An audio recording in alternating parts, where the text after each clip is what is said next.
প্রিয় এসএসসি শিক্ষার্থীরা, আশা করছি তোমরা ভালো আছো। আজকে তোমাদেরকে সেট ফাংশন হতে একটি খুব গুরুত্বপূর্ণ প্রশ্ন সমাধান করাবো, যেটি তোমার চট্টগ্রাম বোর্ড 2025 সালে এসেছে।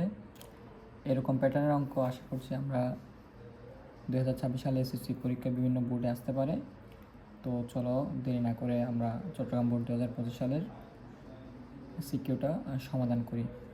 প্রশ্নটা আমরা একটু বোঝার চেষ্টা করি। প্রথম দেখো উদ্দীপকে কী দেওয়া আছে। উদ্দীপকে দেওয়া আছে f of x equal two 3x - 4/5x - 8 একটি function.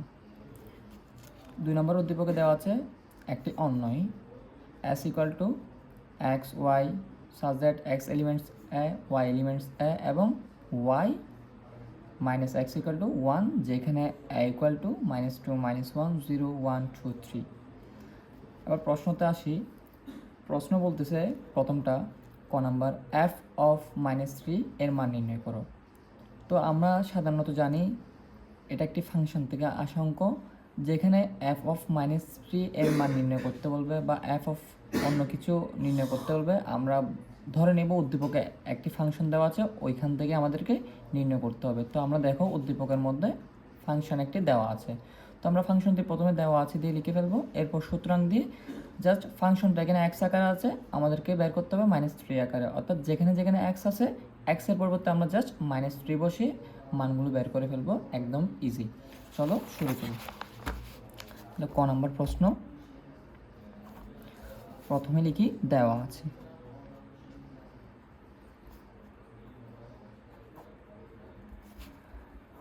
F of x equal to কী দেওয়া আছে 3x - 4/5x - 8।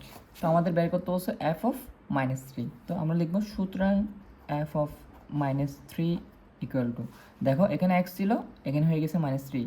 সেম এখানে যেখানে যেখানে এক্স আছে জাস্ট -3টা বসিয়ে দিব, আর কোনো কাজ নেই। 3 জায়গায় 3 ঠিকঠাক আছে, মাঝখানে কিছু না, মানে একটা ইনটু চিহ্ন দিয়ে -3, জাস্ট এক্সের পরিবর্তে -3 হয়েছে, আর কিছুই চেঞ্জ হয় না। নিচেও সেম 5টা ঠিকঠাক বসে যাবে, এই এক্সের পরিবর্তে একটা -3, আর এগুলো ঠিকঠাক। এরপর লেন দেখো ডিভাইড চিহ্নটা বসিয়ে দিলাম, এখানে কি আছে গুণ, তার মানে আমাদের 3-এর সাথে 3 কী করতে হবে, গুণ করতে হবে। 3 তারিখে 9, এই 3-এর আগে প্লাস, এই 3-এর আগে মাইনাস, তাহলে প্লাসে মাইনাসে মাইনাস, তাহলে -9 - 4। এখানেও সেম 3 5 15, এই মাইনাস এখানে প্লাস, তাহলে প্লাসে মাইনাসে মাইনাস -8। এরপর লেন আবার সেম ডিভাইড চিহ্নটা বসিয়ে দেব, এই 4-এর আগে মাইনাস, এই 9-এর আগে মাইনাস। দুটা মাইনাস যখন একসাথে থাকে মাইনাস চিহ্ন ঠিকঠাক রেখে দুটোটা কী করে দিতে হয়, যোগ করে দিতে হয়। তাহলে কি পাচ্ছি আমরা 9 আর 4 যোগ করলে 13। এখানেও সেম দুটো জায়গায় মাইনাস, তাহলে যোগ বিয়োগের সময় দুইটা মাইনাস থাকলে মাইনাসটা ঠিক রেখে দুটোটা যোগ করে দিতে হয়। 15-এর সাথে 8 যোগ করলে কত পাই, 23। তাহলে আমাদের আনসার হচ্ছে এফ অফ -3 মান বের করতে বলছে প্রশ্নের মধ্যে। এফ অফ -3 মান কত পাচ্ছি 13/23। তো এখন দেখো উপরেও মাইনাস নিচেও মাইনাস। আমরা জানি ভাগ অঙ্কে বা গুণ অঙ্কের মধ্যে উপরে নিচে বা পাশাপাশি দুই দিকে মাইনাস থাকলে মাইনাস মাইনাসে কী হয়ে যায় প্লাস। তো মাইনাস মাইনাস কেটে আমরা জাস্ট পাচ্ছি কত 13/23 আনসার। আশা করছি ক নম্বর প্রশ্নটা তোমরা বুঝতে পারছো। খ নম্বর প্রশ্নটা দেখো। খ নম্বর প্রশ্ন একটা ফাংশন থেকে আসা অঙ্ক। দেখো এখানে এফ অফ দেওয়া আছে, তা আমরা জানি এফ অফ দেওয়া থাকলে উদ্দীপকে একটা এফ অফ দেওয়া থাকবে, ওইখান থেকে বের করতে হয়।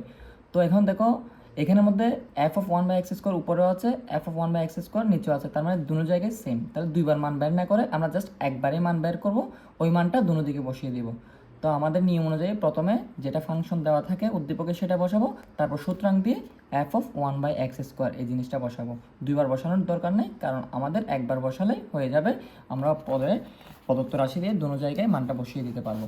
দেখো আমরা খ নাম্বার দিয়ে লিখি। প্রথমে দেওয়া আছে কি দেওয়া আছে f of x equal two 3x - 4 5x - 8।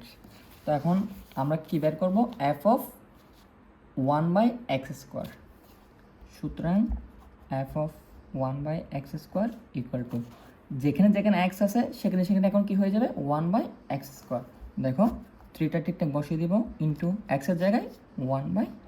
X square minus 4, এখানেও ঠিক 5-এর জায়গায় বসে যাবে, ইন্টু এক্সের জায়গায় 1/x স্কোয়ার মাইনাস 4। আচ্ছা, এবার দেখো কি করব, গুণের কাজটা আগে করে ফেলো। তো গুণটা কীভাবে করব, গুণের কাজ সাধারণত ভগ্নাংশের মধ্যে করি কীরকম, উপরের সাথে উপরে গুণ, নিচের সাথে নিচে গুণ। তো 3 নিচে কিছু নয় মানে 1 আছে, তার 1-এর সাথে এক্স স্কোয়ার গুণ করলে এক্স স্কোয়ার একে এক্স স্কোয়ার, 3 একে 3 মাইনাস 4, এখানেও সেম, 5 একে 5, এক্স স্কোয়ার একে এক্স স্কোয়ার মাইনাস 8, মিস্টেকলি আমি এখানে 4 দিয়ে দিছি। আচ্ছা, এরপর লাইন কী হবে, ডিভাইড চিহ্নটা বসিয়ে দিলাম, এটা একটি ভগ্নাংশ, বিয়োগ চিহ্ন আছে। আমরা জানি ভগ্নাংশের সময় যোগ বা বিয়োগ থাকলে ওইটা যোগ বা বিয়োগ করার নিয়ম হচ্ছে লসাগু দিয়ে। তো এখানে তো নিচে কিছু নাই, এখানে নিচে আছে এক্স স্কোয়ার, তো দুই জায়গায় দুইটা রাশির মধ্যে যখন লসাগু করব, একটাতে যদি কিছু না থাকে অপরটাতে যেটা থাকবে ওইটাই লসাগু, তাহলে এখানে এক্স স্কোয়ারটা লসাগু। এখন উপরের দিকের নিয়ম কীভাবে বসাবো, লসাগুর সময় যখন দেখবা নিচের সাথে লসাগু সম্পূর্ণ মিলে যাবে তখন যোগ বিয়োগ গুণ বা কিছু করার দরকার নেই, উপরটা দেখে দেখে বসে দিব। দেখো এক্স স্কোয়ারের সাথে এক্স স্কোয়ার মিল আছে, আর কিছু করার দরকার নেই, উপরটা ঠিকঠাক বসে দিচ্ছি। আবার মাইনাস চিহ্নটা মাইনাসের জায়গায়। এখন দেখো যখন নিচে কিছু থাকবে না, এটা তো উপরে, নিচে তো কিছু নাই মানে 1 আছে, তখন আমাদের কাজ হচ্ছে লসাগু দিয়ে উপরটাকে গুণ করা। তো এক্স স্কোয়ার দিয়ে যদি 4কে গুণ করি 4x স্কোয়ার, ঠিক আছে। উপরেরটা যেভাবে যে নিয়মে হয়েছে নিচেরটাও সেম। দেখো এখানে লসাগু হচ্ছে এক্স স্কোয়ার, কারণ এখানে কিছু নেই। তো আমরা জানি যে লসাগুর সাথে যখন মিল থাকবে উপরটা দেখে দেখে বসাই দিতে হয়, নিচে কিছু না থাকলে লসাগু দিয়ে গুণ করতে হয়। তাহলে এক্স স্কোয়ারকে 8 দ্বারা গুণ করলে 8x স্কোয়ার, ঠিক আছে। এখন দেখো এরপর লাইনে কী করতে হবে, আমরা এখানেই সলভ করে ফেলি। এখানে দুইটা ভগ্নাংশ, মাঝখানে একটা ডিভাইড চিহ্ন, এখানেও কাজ নাই এখানেও কাজ নাই। যখন আর কোনো কাজ থাকবে না উপরের ভগ্নাংশটা লিখবো, এই ডিভাইড চিহ্নটার জায়গায় একটা গুণ দিব। দেখো 3 - 4x স্কোয়ার এদিকে হচ্ছে এক্স স্কোয়ার, এই ডিভাইড চিহ্নের জন্য একটা গুণ। এখন উপরেরটা নিচে চলে যাবে, নিচেরটা উপরে চলে আসবে, এটা হচ্ছে একটা রুলস, তোমরা এটা খেয়াল রাখবা। এক্স স্কোয়ার, এটা হচ্ছে 5 - 8x স্কোয়ার। এখন দেখো গুণ অঙ্ক বা ভাগ অঙ্কে ভগ্নাংশের সময় যদি উপরের সাথে নিচে সেম মিল থাকে তখন আমরা কি করি, একটার সাথে একটা কেটে দিই। অর্থাৎ এক্স স্কোয়ারকে এক্স স্কোয়ার দ্বারা ভাগ করলে 1, এক্স স্কোয়ার দ্বারা এক্স স্কোয়ারকে ভাগ করলে 1, তাহলে এখানে 1 এখানে 1, তখন 1 দিয়ে এটাকে গুণ করবো, 1 দিয়ে এটাকে গুণ করবো। আমরা জানি 1 দিয়ে যাকে গুণ করি সেটাই হয় ঘুরে ফিরে। 3 - 4x স্কোয়ার, আর এটা দিয়ে গুণ করলে 5 - 8x স্কোয়ার। এটা কার মান পাইছি আমরা এখন, f(1/x স্কোয়ারের মান আমরা এখন পেয়ে গেছি।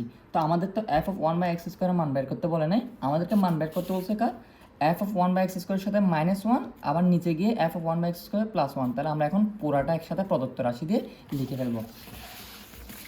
দেখো এখন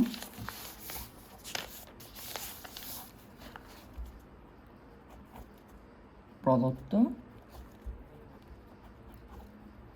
রাশি, তোমার প্রদত্ত রাশি দিয়ে এখান থেকে দেখে দেখে বসিয়ে দিব। আমার যে রাশিটার মান বের করতে বলছে ওইটা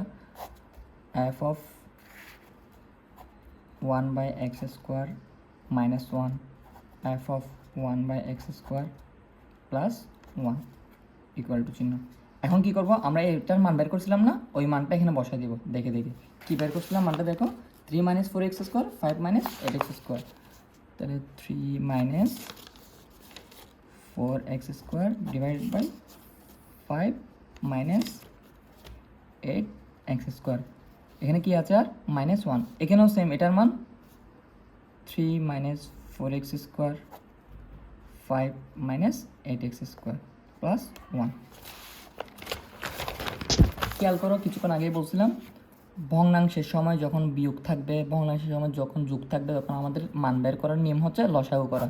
তার মানে এখানে উপরে লসাগু করতে হবে, নিচেও কি করতে হবে লসাগু। তো লসাগুর জন্য একটা ডিভাইড চিহ্ন দিলাম, এখানে তো নিচে কিছু নাই, তার মানে লসাগু যেটা নিচে আছে সেটাই 5 - 8x স্কোয়ার। এখন উপরেরগুলো বসানোর নিয়ম কি বলছিলাম, লসাগুর সাথে যখন মিলে যাবে কিছুই করতে হবে না, উপরটা দেখে দেখে বসে দেবো। এই লসাগুর সাথে মিল আছে বিধায় উপরটা দেখে দেখে বসে দিচ্ছি, 3 - 4x স্কোয়ার। এখন এটা বসানোর নিয়ম -1, যখন উপরেও 1 নিচেও 1 থাকবে তখন লসাগুটাই দেখে দেখে বসে দিব। একটু খেয়াল রাখো, যখন উপরেও 1 নিচেও 1 থাকবে লসাগুটা দেখে দেখে বসে দিব। কিন্তু লসাগু বসানোর সময় আমরা সাইনগুলো চেঞ্জ করে দেবো, কারণ 1-এর আগে কি আছে, মাইনাস আছে। আমরা জানি মাইনাস থাকলে সাইনগুলো কী হয়ে যায়, চেঞ্জ হয়ে যায়। তাহলে 5টা -5 হয়ে গেছে, 8x² প্লাস 8x² হয়ে গেছে। ঠিক আছে, উপরে যেভাবে লসাগু করছি নিচেও সেম লসাগু করব। এখানে যেহেতু নিচে 1, তার মানে লসাগু এটাই যেটা আছে 5 - 8x²। লসাগুর সাথে মিলে গেলে কি করি, উপরটা বসাই দিই, 3 - 4x² প্লাস, আর কি বলছিলাম, উপরে এবং নিচে দুনো দিকে 1 থাকলে লসাগুটাই বসে যায়। ঠিক আছে, তাহলে লসাগু হচ্ছে 5 - 8x²। এখানে কোনো সাইন চেঞ্জ হয় না কেন, কারণ এখানে আছে প্লাস চিহ্ন। প্লাস চিহ্ন থাকলে কোনো সাইন চেঞ্জ হয় না, আর যদি মাইনাস থাকে তাহলে সাইনগুলো চেঞ্জ হয়ে যায়। এরপর লাইন খেয়াল করো কী হবে, এটা ঠিকঠাক বসে দিচ্ছি 4 - 8x², কারণ এখানে কোনো কাজ নাই, উপরে কাজ আছে। এখন দেখো এটা +3, এটা -5, এটা -4x², এটা +8x²। তো আমরা যদি দেখি 8টা x² থেকে যদি 4টা x² কেটে দিই, তাহলে আর কটা x² থাকবে, 4টা। -5 থেকে +3 চলে গেলে -2। ঠিক আছে, নিচেও সেম, নিচেরটা যেহেতু কাজ নাই বসাই দিচ্ছি 5 - 8x²। ঠিক আছে, আর এখানে 8টা x² এর আগেও মাইনাস, 4টা x² এর আগেও মাইনাস, তাহলে দুইটা মাইনাস একসাথে থাকলে মাইনাস সাইনটা ঠিক থাকে, আর দুটোটা যোগ করে দিতে হয়। তাহলে আমরা যোগ করতেছি -12x²। 5 থেকে 3 যোগ, 5 আর 3 যোগ করলে কত হয়, 8। আমরা শেষে না বসে, যেহেতু এটা প্লাস চিহ্ন সেটা আগে বসিয়ে দিছি। এখন এর আগের অঙ্ক একটু নোটিস করলে তোমরা খেয়াল করবা, এখানে দুটা ভগ্নাংশ মাঝখানে ডিভাইড চিহ্ন থাকলে উপরটা বসিয়ে গুণ দিয়ে নিচেরটা কী করতে হয়, উল্টিয়ে দিতে হয়। তাই আমরা সেম রুলস অ্যাপ্লাই করব। 4x² - 2, 5 - 8x², উপরটা বসালাম, এই ডিভাইড চিহ্নের জন্য গুণ দিয়ে এখন নিচেরটা উপরে চলে যাচ্ছে, উপরেরটা নিচে চলে আসতেছে। তো দেখো উপরে আর নিচে সেম সেম আছে না, আগের অঙ্কের মতো, দুটোটা কেটে দিব। আর বাকি থাকতেছে কি, এদিকে থাকতেছে 4x² - 2, 8 - 12x²। ঠিক আছে, এখন দেখো এখানে একটু কাজ আছে, এই জায়গার মধ্যেও 2 আছে, এই জায়গার মধ্যেও 2 আছে। তাহলে দুটো জায়গায় যখন 2 আছে, তাহলে আমরা 2টা কমন নিব। 2 কমন নিলে কী পাচ্ছি, এখানে আর বাকি থাকতেছে 2x², আর এখানে থাকতেছে -1।